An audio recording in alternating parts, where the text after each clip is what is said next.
What is going on, everybody? My name's Brian and welcome to my channel. Well, as you can see, I purchased this Metabo HPT 12-inch dual bevel miter saw. Now, as a lot of you may know, I have been talking about getting a miter saw and I was asking for opinions on miter saws. Well, I seen this miter saw at Lowe's a couple weeks ago for $299 and I was like, wow, that just seems like a great deal. So I didn't have the money, unfortunately, and I went ahead and actually purchased a Cobalt 7 1/4 inch sliding miter saw, and I just bought that as a filler, and I was actually going to give it a good chance because this is probably overkill for what I need to use it for.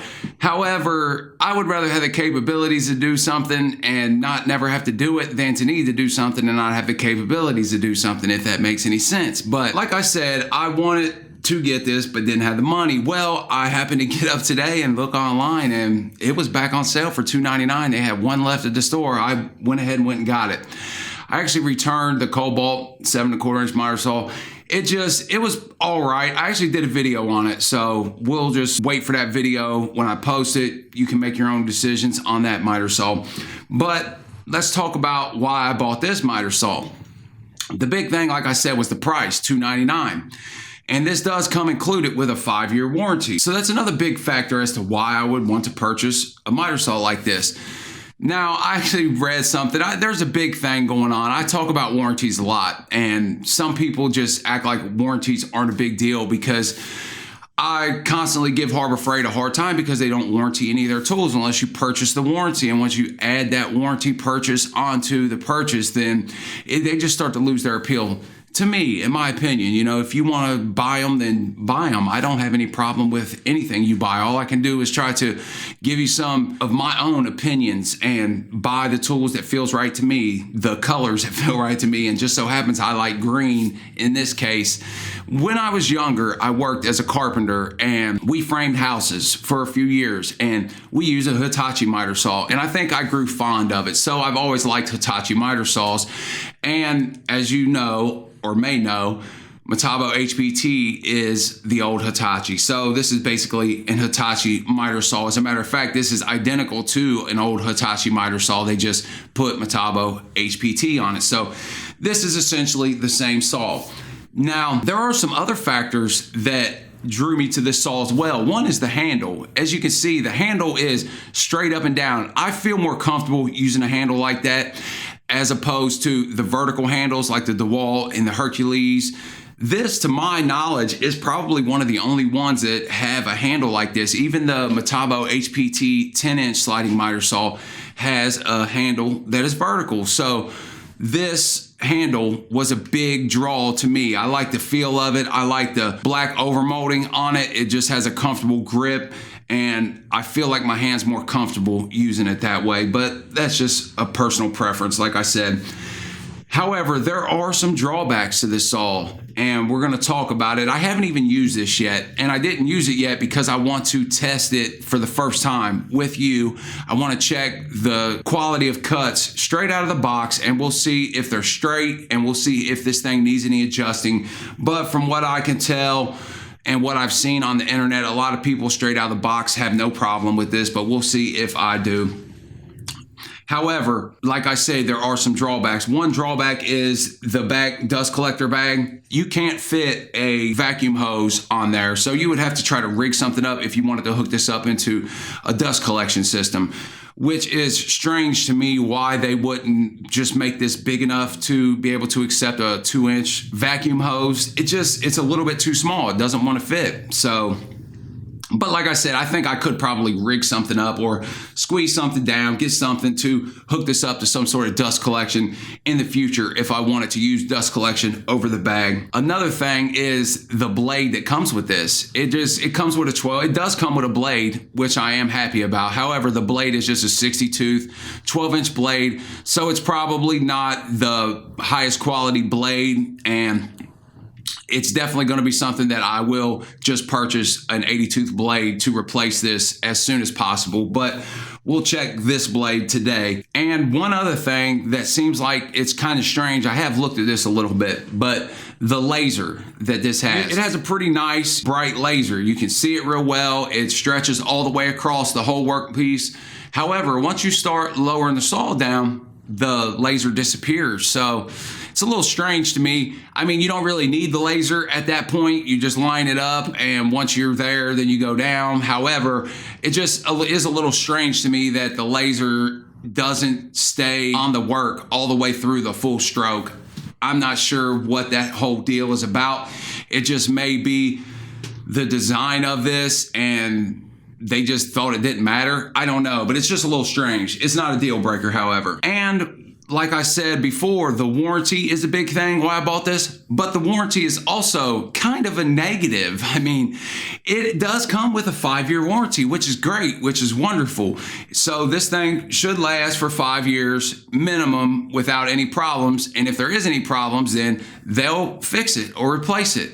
However, to use this warranty, I've already registered my product online, so it is registered. But you do need to save your receipt to show that you purchased this if you ever want to use the warranty in the future. So keep that in mind. If you buy something like this or any type of big purchase like this, you do want to try to keep your receipt to prove that you actually bought this tool. But to use that warranty, now, I'm not 100% certain how it works. However, I would guess that you would troubleshoot this and say the brushes went bad.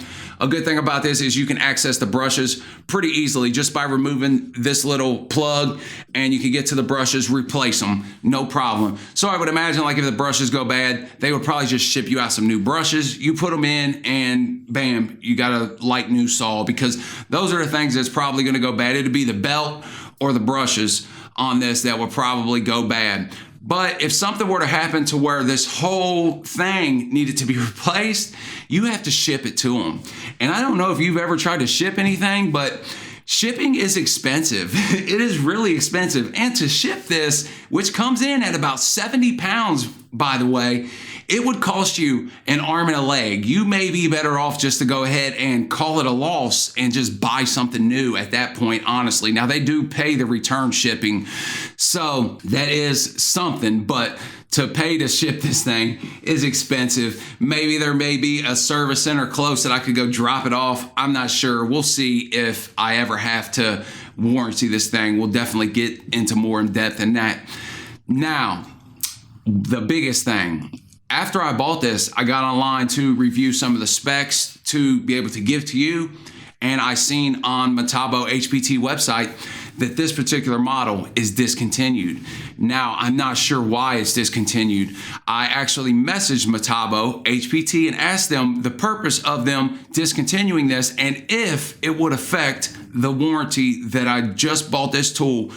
5 years down the road, will the parts be available? Will I be able to warranty this thing if the necessity arises? So they haven't got back to me yet, but I definitely will keep you informed. Okay, let's talk about some of the specs on this. Now, this is similar to your bigger brand, Dewalt, and maybe Hercules, if you consider Hercules a big brand, miter saws.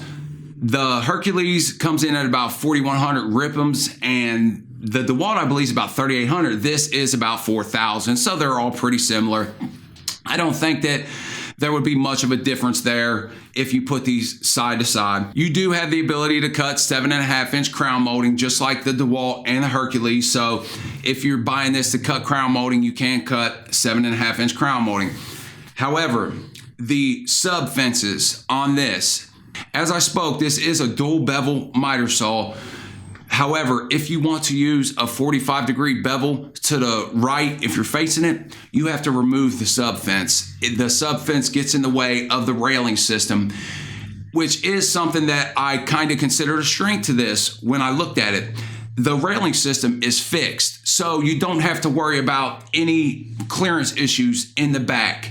So the footprint of the machine is the footprint of the machine, which is about 32 or 33 inches from front to back. So you do need that much bench space. But like I said, you don't have to worry about anything else coming back. However, the dust bag does stick out probably about 3 inches past the back of the machine. So you do have to think about that if you want to use the dust bag. And like I said, you're not going to be able to hook this up straight up to any type of dust collection system without some sort of modification. So you're probably going to want to have that dust bag on. Next is the handle for the bevel. It's nice and big. It seems to lock in place well. However, it does seem to be a little awkward for some reason, reaching back there, getting a hold of it. Not sure why, not sure what it is. Maybe I'll get used to it. I don't know. And also when you're adjusting your miter, there are detents at like 16 to the right, 22.5 to the right, 32.5 to the right, and at 45. And this will go up to 57 degrees to the right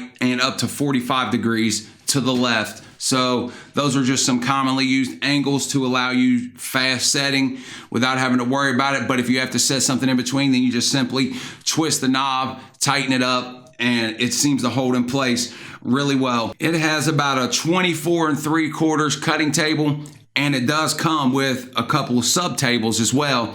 And to attach those subtables, it's really simple. There's just a little nut in the back. You loosen that nut up, you slide this in. You take this U-bolt, slide it through just like this.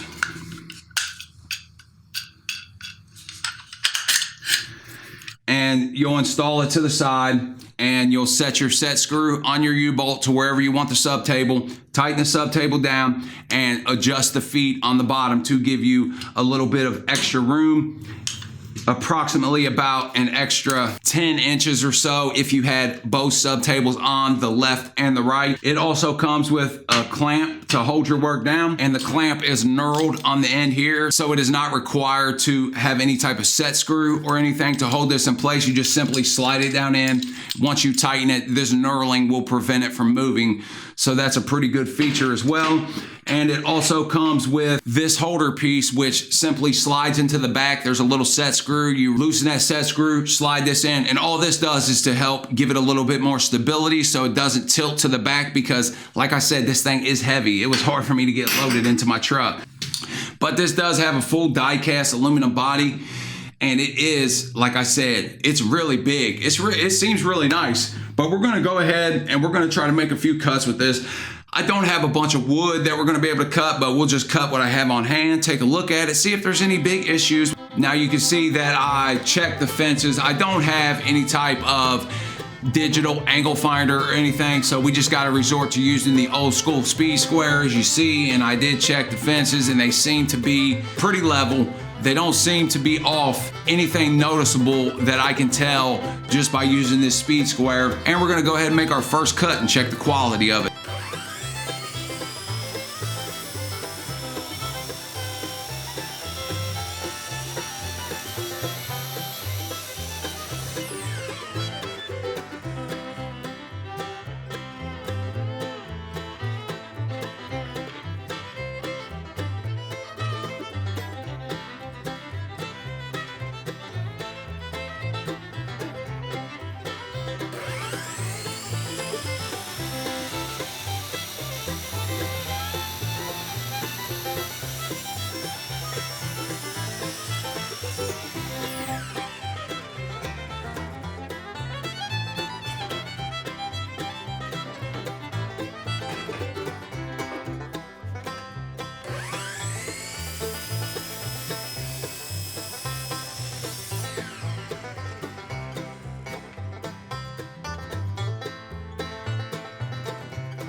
So it made every cut that I tried. I cut a 2x8, cut it straight down, tried to check to see how straight it was, how square it was.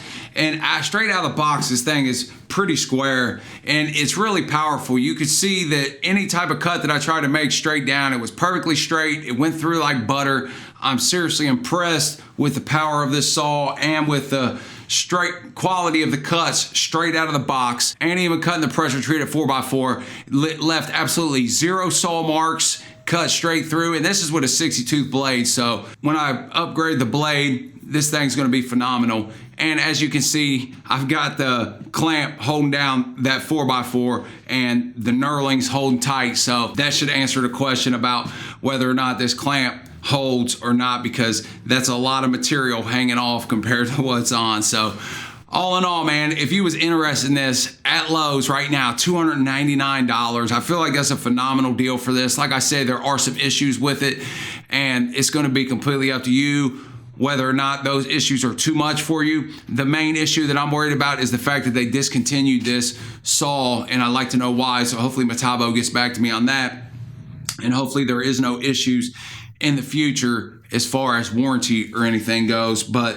that can only be seen when it happens. Otherwise, I'm extremely happy with this. I think this is going to be great for me. Like I said, this is more than I'll ever need, but maybe one day I will need it. Next is going to be a miter saw stand. So if you know of any good miter saw stands for a good price, leave them down in the comments. I think they sell a Metabo miter saw stand for about $160. So maybe I'll just go with the Metabo to match this. But I've also heard good things about Dewalt and the Hercules. And I believe that the Admiral miter saw stand, I think that can only hold a 10-inch miter saw though, if I'm not mistaken. But let me know down in the comments what you think. I appreciate y'all watching. If you have any questions or want to know about anything I didn't cover, leave it down in the comments. Maybe you can help somebody out that's considering this. Like I said, $299. I don't get anything. I'm not sponsored by anybody. I felt like it was a great deal, and I feel like that you would not be unhappy if you were to go ahead and pull the trigger on this today. Till next time, stay real.